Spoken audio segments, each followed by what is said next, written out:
Naked and Afraid Last One Standing Season 2 Episode 4 review. Well, good people, episodes of Last One Standing are getting more and more interesting as the weeks go by, and I truly feel that the winner this year will be more deserving than the winner from last year. So over the course of this review, I'll start off by giving my rating for the episode, I'll talk about some of the highlights of the episode, and I'll share my thoughts on the newly formed team starting from the strongest to the weakest. So without any further delay, let's jump right in. If I had to give episode 4 of Last One Standing a rating on a scale of 1 to 10, I would definitely give it a 9. I know I said this before, but it seems like the showrunners are really going through the extra efforts to make sure that this show is a competition, which would then allow the last person standing to win on merit and not because they skated through the process. There were several highlights for the episode. With the team of Dan, Trish, and Fernando, Trish's spidey sense is going off like crazy when the survivalists learn that the teams will have to migrate at some point during the episode. And while everybody else is thinking about how they need to prep for the 5-mile hike to Zone 2, Trish has her eyes fixed on Dan because she notices that he is a sneaky SOB that might try to screw them over the first chance he gets. When Trish talks to Fernando about her concerns, he thinks that she's paranoid, but Trish must have the gift of foresight because when the time came to migration, Dan was sure to grab all the useful tools and refused to let anybody else carry them on the 5-mile hike. In several reviews for this season of Last One Standing, I've considered Trish to be the MVP, and her awareness of how Dan planned to move let me know that Trish is playing chess while everybody else is playing checkers. For the team of Kai, Balint, and Darren, this episode showed why them trading their ostrich egg for the bow and arrow was one of the worst trades in the history of Last One Standing. In this episode, Kai and Darren go out hunting with the bow and arrow, but they're unsuccessful in all their attempts to hunt animals.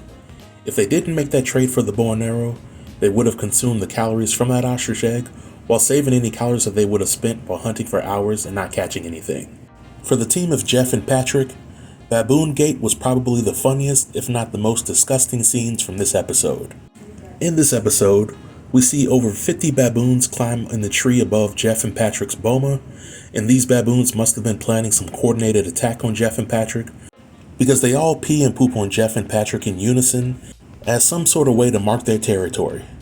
Now I can't speak for Jeff and Patrick, but had I experienced a fraction of what they had to go through when dealing with these baboons, I would have probably tapped out on general principle, or I would have had some barbecue baboon. So I applaud Patrick and Jeff for how they handled the situation, but just know that it couldn't have been me. But another interesting scene from this episode was seeing Patrick find some honey from a mapani tree and invite the entire cast to share it. Now I understand Patrick's intention in telling everybody about the honey score that he found. Patrick was thinking about the potential of making it far in the competition and working with other cast members in the future. But in my opinion, Patrick wasn't thinking strategically with this move. We have to remember that at this point in the challenge, Jeff and Patrick haven't had much luck with finding food.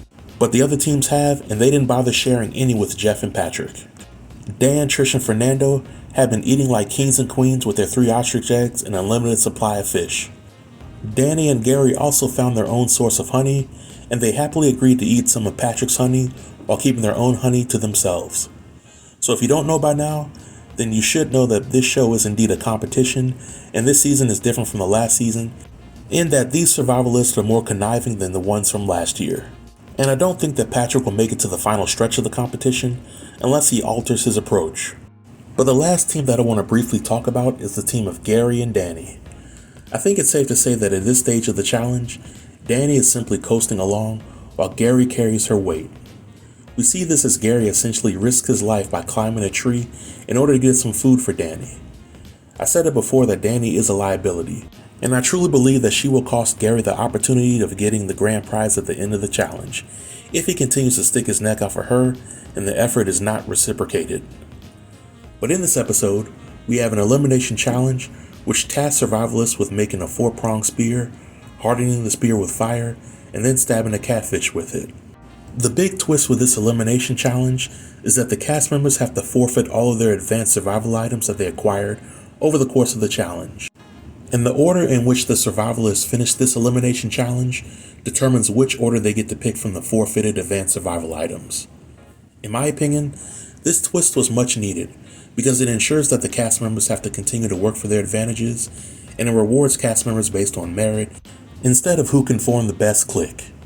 Now, this challenge was definitely tough, but Darren was the first person to finish it, and I'm not surprised because the last few challenges have been catered to his strengths as a survivalist.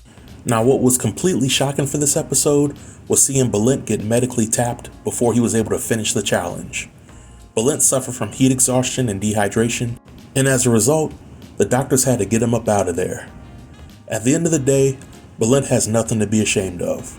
This challenge is definitely no joke, and I'm glad that he left the competition before his health got even worse. But because Balint had to get tapped, Dany advanced to the next stage of the challenge by default, though because she came in last, she was not able to acquire any of the survival items. Now for the next stage of this competition, the cast members were assigned their new teams by picking scrolls at random, which would ultimately form 3 teams of 3. So here are my thoughts on the newly formed teams. Team 1 has Darren, Patrick, and Kai. In my opinion, this team is clearly the strongest out of the rest, due to the skills that they bring to the group, as well as their chemistry when working together. I think that all these survivalists are well versed enough to conquer any elimination challenge, and I think that they'll do well until the next stage of the competition. Team 2 has Dan, Jeff, and Trish. Now for being honest, then I would pick this team as being the strongest out of the 3 teams if they were all on the same page. Dan claims that Jeff and Trish are the 2 people that he trusts the least out of the competition. But somebody has to call Dan out on his BS, and that's me. Dan probably ate more food than anybody else on the show during the competition, and yet he took advantage of getting the most Mapani honey from Patrick's stash. He also tried to hoard all of his previous team survival items in case they had to split up after migration, which was a scumbag move in my opinion.